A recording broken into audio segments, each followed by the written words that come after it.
Baakiyalakshmi serial next பிரேமோ என்ன மாதிரியான ட்விஸ்டாக்க போகுதுன்னு பார்க்கலாம். கோபி ரொம்பவே வருத்தப்பட்டு பேசினதுனால இப்போ நம்ம ஈஸ்வரி வராங்க. ஈஸ்வரி வந்ததும் என்ன ஈஸ்வரி ஏதோ அந்த தெருவுக்கு வரைக்கும் சத்தம் கேட்குது, என்ன ஏதாவது பிரச்சனையான்னு சொல்லிட்டு கேட்டுட்டு இருக்காங்க.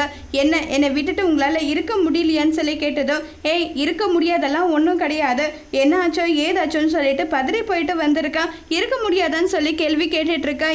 சந்தோஷமாவும் நீ இருக்கியான்னு சொல்லிட்டு கேட்டுட்டு இருக்காங்க. உடனே கோபி அப்பா என்ன பேசிட்டு இருக்கீங்க, உங்களால பாக்கியாவை மட்டும்தான் நிம்மதியா சந்தோஷமா பார்த்துக்க முடியும், ஏன் என்னால சந்தோஷமா நிம்மதியா பார்த்துக்கவே முடியாதா, நீங்க கேள்வி கேட்கறது அப்படி தானப்பா இருக்குன்னு சொல்லிட்டு கேட்குறாங்க. டேய் உன்னை பத்தி எனக்கு தெரியாதா, நீ யாரு எப்படிப்பட்ட ஆளுன்றதால எனக்கு நல்லாவே தெரியும், நீ எல்லாம் சஜஷன் கொடுக்காத, நான் என் பொண்டாட்டியை பார்க்க வந்தேன், அவகிட்ட பேசிட்டு நான் கிளம்பி போக போறேன், நீ எல்லாம் எதுக்காகடா பேசிட்டு இருக்கேன்னு சொல்லிட்டு கேட்டுட்டு இருக்காங்க. இதை கேட்டதுமே நம்ம ஈஸ்வரி வருத்தப்பட்டுட்டு இருக்காங்க. ஈஸ்வரி வருத்தப்பட்டுட்டு உடனே ஃபீல் பண்ணிட்டு என்னங்கன்னு சொல்லிட்டு விஷயத்த சொல்லலாம் ட்ரை பண்றாங்க.